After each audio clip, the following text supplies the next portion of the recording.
along the way, you spent time with Trump. You guys in particular, I think, spent time with Trump himself. And the reporters on the project. And the great beauty of being able to do this was that we took a lot of threads in biography, really as many threads of a life together. And I think doing that, not just the stories, but everything fits together. You really get an understanding of why something that happened in 1989 is relevant today in 2016.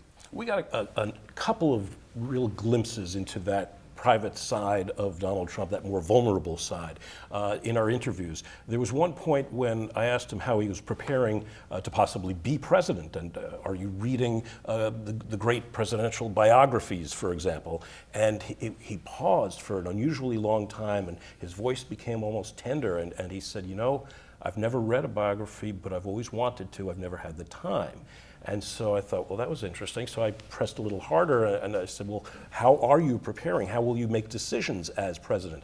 And he said, well, I'm not going to be reading any big reports or anything like that. And he told me the story of how a guy from Wall Street came to him, wanted him to make a deal in China, and said there was an innovative kind of financing that he wanted Trump to consider. And so Trump said, well, I don't know anything about that. And the guy said, no problem, we've done some research. I have a report, I'll send it to you today.